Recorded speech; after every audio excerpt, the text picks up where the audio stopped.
Rummy Shah Fahima ধর্ষণ এবং হত্যায় জামাতের আমির ডক্টর শফিকুর রহমান বললেন, লম্পট যে কাজ করেছে তার একমাত্র শাস্তিই হচ্ছে দুনিয়ায় তার বেঁচে থাকার অধিকার নেই। সম্পূর্ণ ভিডিওটি আগে দেখুন। লম্পট যে কাজটি করেছে তার একমাত্র শাস্তি হচ্ছে তার দুনিয়া বেঁচে থাকার অধিকার নেই। তাকে দুনিয়া থেকে তার প্রাপ্য নিয়ে বিদায় নিতে হবে।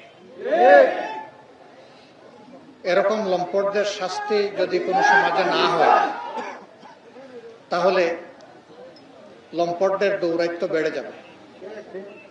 আমরা লজ্জিত জাতি হিসাবে। এখানে হয়েছে ফাহিমার, ঢাকায় হয়েছে রামিসার।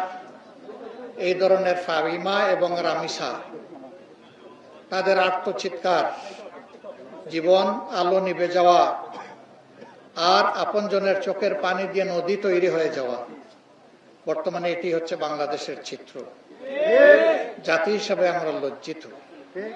আমরা নিজেকে ধিক্কার জানাই যে আমরা মাসুম বাচ্চাদেরও ইজ্জতটা আমরা রক্ষা করতে পারছি না। আমরা আবার বড় বড় কথা বলি, আমরা ধমকের সুরে কথা বলি। আমাদের কারো কারো আচরণে মনে হয় যে আমরা শুধু দুনিয়া না আসমানকেও শাসন করার সামর্থ্য রাখি। নাউজুবিল্লাহ। দুনিয়া আসমান শাসন করার একক এখতিয়ার হচ্ছে দুনিয়া এবং আসমানের যিনি মালিক, সেই রাব্বুল আলামিনের। দেশের ক্ষমতায় কেউ গেলে তার বিনয়ী হওয়া উচিত।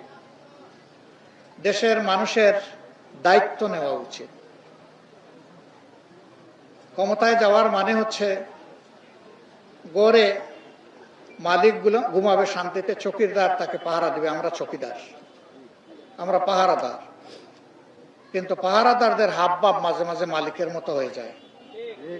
তারা দেশবাসীকে তাদের ভাড়াটিয়া মনে করেন আর নিজেকে তারা মালিক মনে করেন। আমরা এটা নিন্দা জানাই। স্বরাষ্ট্রমন্ত্রীর দায়িত্ব কালপিটদেরকে খুঁজে বের করে আইনের আওতায় আনা। আইনমন্ত্রীর দায়িত্ব এদের ফাঁসি নিশ্চিত করা। এত বড় অপকর্ম জাকির একা করে নাই। এই লম্পটের সাথে তার আপনজনরা জড়িত বলে সবাই বলছে, এবং সবার মুখে যে কথা আসে এই কথা মিথ্যা হতে পারে না।